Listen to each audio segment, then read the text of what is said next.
Hi everyone, and welcome to this YouTube channel. My name is Penny, and this is Penny's Coding Bits.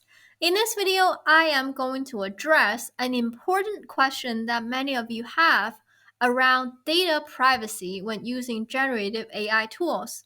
And a lot of these tools right now are in chatbot format. So many of you feel insecure about putting your own personal data or the data of your clients into these tools for analysis. And let's be honest, a lot of these tools right now are not very good at analyzing data in spreadsheet format.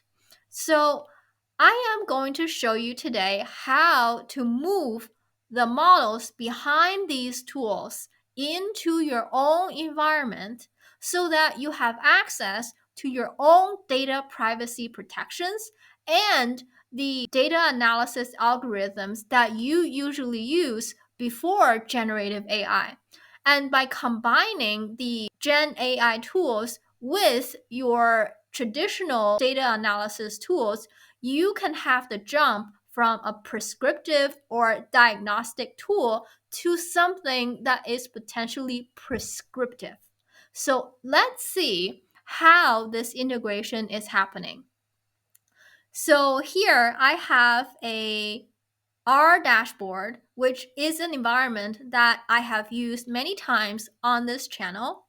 And I have put in the GPT 3.5 Turbo model into my code.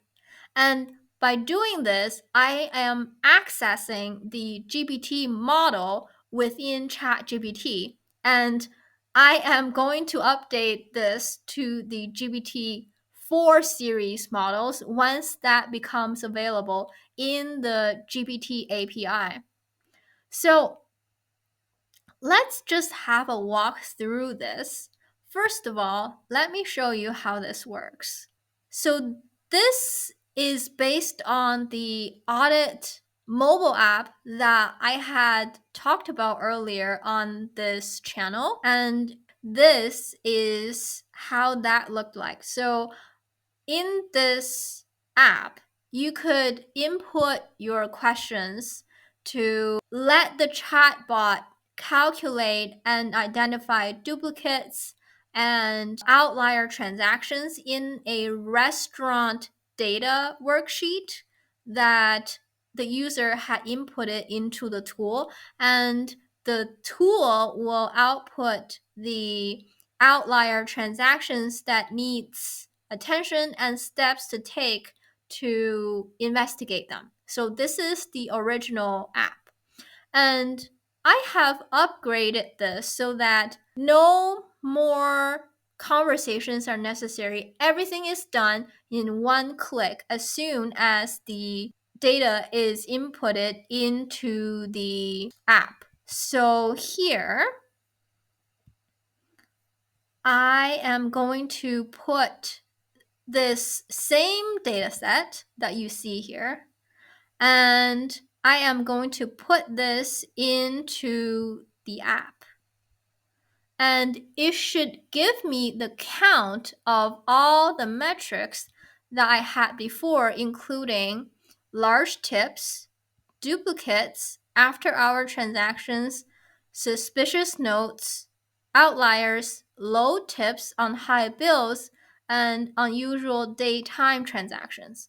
And based on these count of how many questionable transactions are being identified, the control measures to mitigate these issues are suggested in this list format. So for example, for large tips, the app suggests to investigate transactions with large tips to ensure they are legitimate and consider implementing a max tip amount policy and train staff on appropriate tipping etiquette to avoid excessive tips.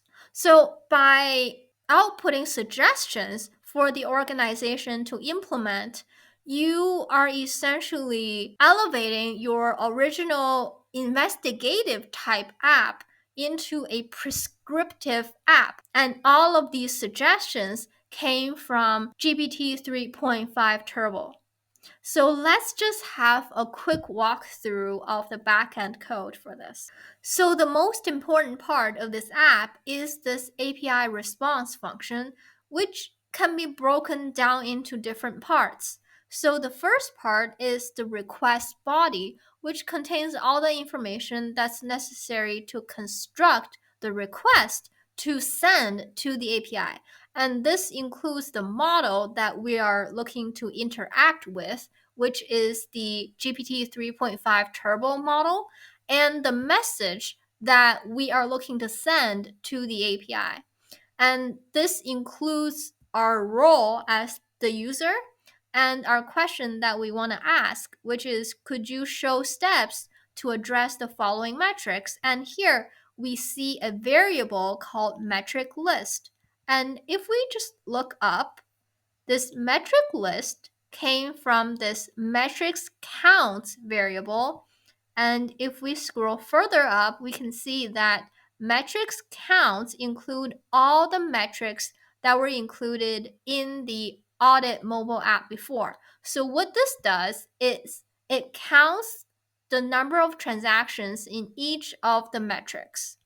And each of these functions for each of the metrics came from a reactive function that calls the calculation function to calculate the transactions for these metrics.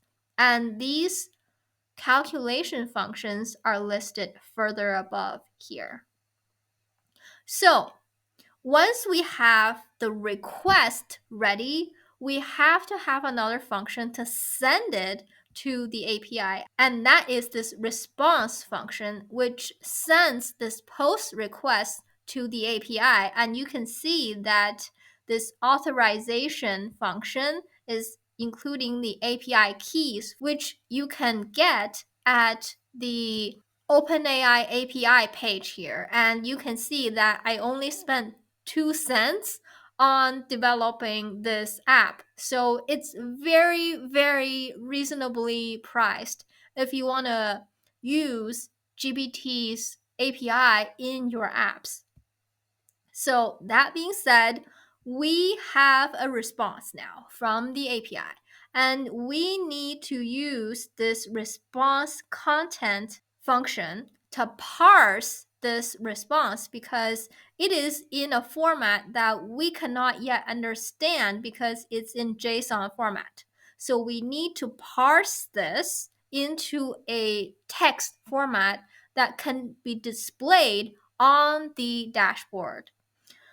And finally, when we have parsed it, we need the output function to show it on our dashboard. So this is an introduction to using GPT APIs in your local environment to construct a basic prescriptive data analytics tool. And of course, there could be further improvements made to this app, including a drop-down menu that recognizes all of the variables in the dataset uploaded by the user so they can pick which one they want to work with. And we can add back the text input box so that further questions may be asked by the user. And if we elevate this further, maybe we could achieve cognitive data analytics.